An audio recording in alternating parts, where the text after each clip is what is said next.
What is up, guys? Welcome to the first video of my very brand new chess channel here on YouTube. My name is Titus Shromovicius, and I'm a Grandmaster from Lithuania, and I wanted to share with you guys my experiences from the International Open Tournament Orillas de Mar, which is happening right now in South Tenerife. So we started today. We just finished the first round. As you can see from the starting lineup, ranked 8 in the starting lineup, but we can see some very strong grandmasters ahead of me. So it's going to be a tough event. There's a lot of very strong players in this tournament.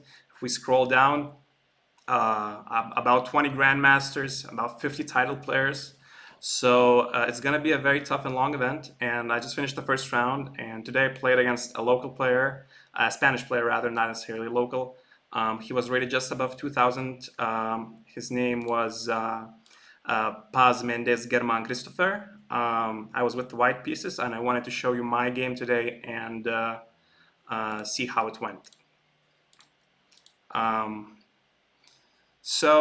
Obviously, because it was the first round of an open tournament, I had no idea who I was going to play in the first round. But I did know I was going to be a big favorite going into the round. So I wanted to play something, relatively simple, and I was choosing between knight f3 and c4, and eventually I ended up choosing c4, just because I haven't played it in a while and I wanted to mix it up a little bit and see how it goes for me with 1c4, and my opponent immediately uses this opportunity that I didn't play knight f3 and decides to play e5. So now I was a little bit already kind of upset because you usually don't want to allow e5 players to play e5 against the English. Like usually when you play c4, you're trying to avoid the Nimzo, maybe the Grunfeld setups. But if your opponent plays one e5, then it kind of all goes to waste. And you just basically get a reverse Sicilian right off the bat.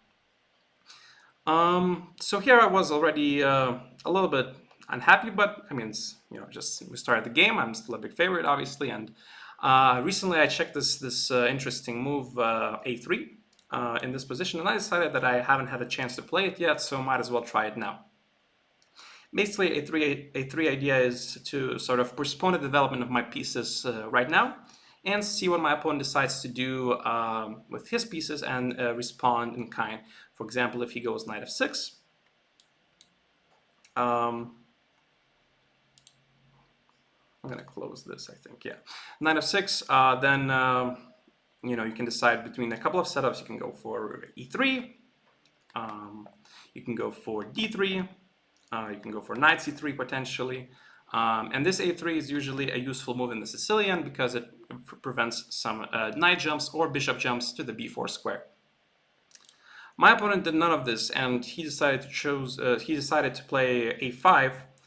Maybe a little bit wary of b4, but that was not really my intention at this early in the game. But seeing how he approached the game afterwards, after knight c3, he decided to play knight c6. Now it made a little bit more sense to me why he decided to play a5, because he wanted to get a close Sicilian setup in reverse. And that's why he played a5, to stop the b4 move from happening. Because if he played knight c6 on move 2, then I might have actually thought about playing b4 right there and then. After knight c6, now again I have a couple of options, but I decided to go for a standard approach for me, just with the inclusion of the moves a5, a3 in this position, and I decided to go for knight f3, and my opponent also decides to go for a standard reverse Sicilian setup with f5, the reverse Grand Prix, or a close Sicilian. G3, knight f6, d4, and I've played this position a couple of times already, many times online, but without the inclusion of a3, a5, obviously. So it's interesting which side does this nuance favor. During the game, I thought that it probably favors me a little bit more, just because in this line, usually the d3 square becomes a little bit weak for white, as we'll see in the game. So there's no potential, again, no jumps with the knight or the bishop to b4, sort of, no direct threats there. But at the same time, obviously, black potentially can have the idea to play a4 and close me on the queen side completely. So again, it was kind of too early to say which side it favored more, but I thought it was at least okay for me. Nothing too problematic. E4, knight h4 against standard setup, attacks the pawn on f5. So black has to defend it. There's a couple of ways of doing it. Usually d6 and d5 or d6, sorry, g6 and d5 are the three main options, but d5 is considered a little bit dubious. And g6 sometimes allows a quick approach on the king side with h4, undermining the Ifian shadow setup. So d6 is by far the most logical and the most natural move, and my opponent plays it. And after bishop g5, bishop e7, again, I was kind of getting a little bit unhappy here because I've played this position again without the inclusion of a3, a5, and I've actually had some bad losses and some disappointing results from this setup, even though this setup is completely fine right now and white is slightly preferred. So I was not very happy, but I thought I would try to remember what I went wrong in the previous games, and I decided to play e3 and potentially develop my bishop to e2.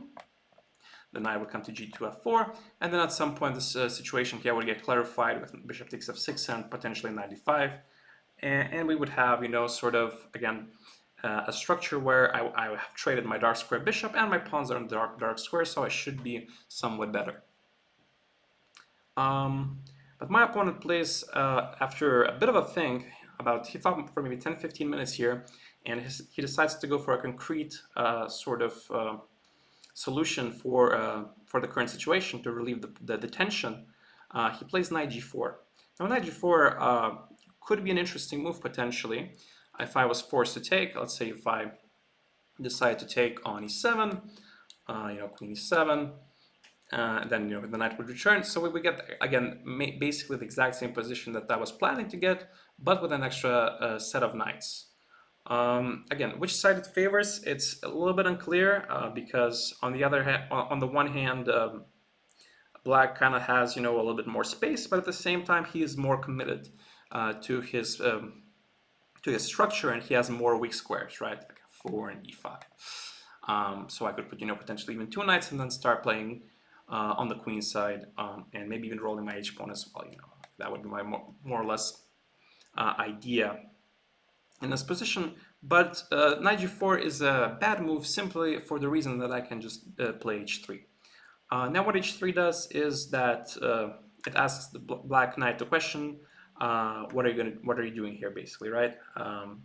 It's an uninvited guest, as I like to call it in my games. I decided to check his immigration documentation, yeah. The best move in this position for black is actually to retreat back to f6, basically admitting that this knight didn't have any prospects there. It was a waste of a move, so you actually lose 2 tempi. One is on h3, and now it's white's move in this position, right? In this position it was black to move. In this position it is white to move. So you lost 2 tempi basically, if we include h3 as a full tempi, which that's not necessarily is, but at least 1 tempi is lost for black. So his whole strategy with knight g4 is kind of refuted. And I was not very surprised when my opponent played for what I thought was a big mistake already. He decided to take on g5 because he didn't want to go back, he didn't want to admit his mistake. And that often happens in a game of chess where you kind of want to stick to the plan, but in this case, like I personally would have went back and admitted my mistake, that my knight move was wrong. It was not correct in this position.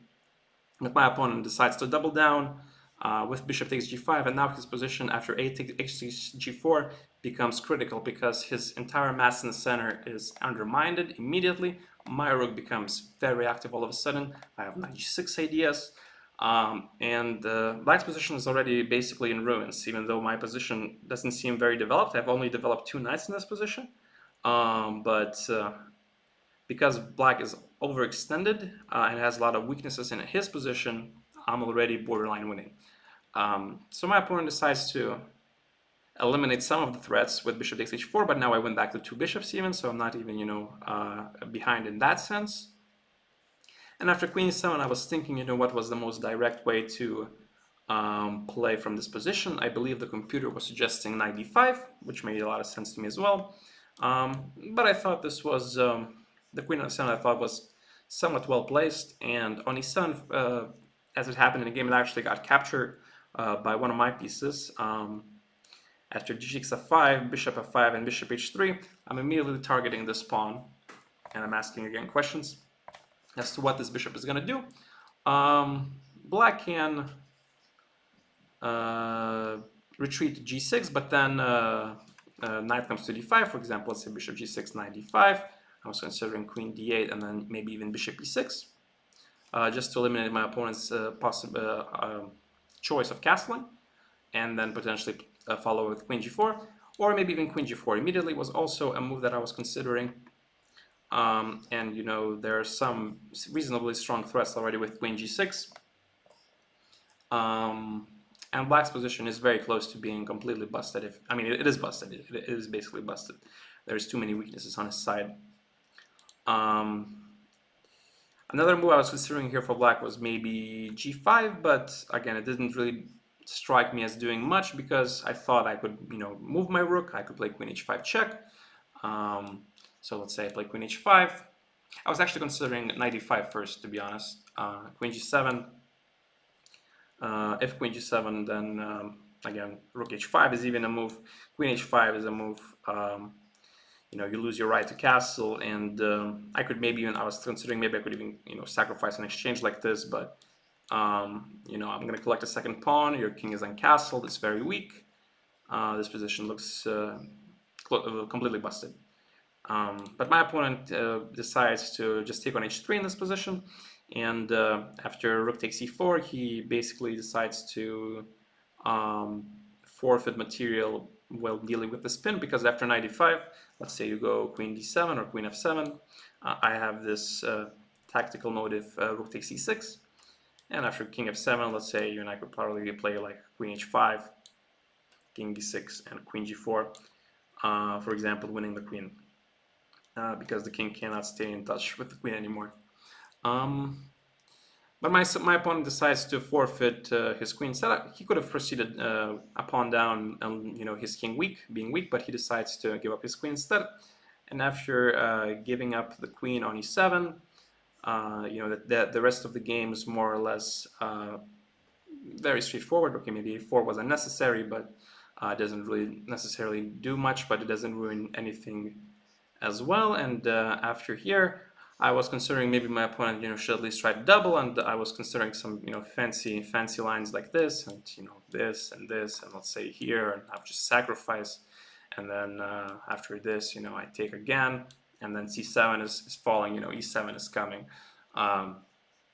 and just transition to a completely winning rook endgame.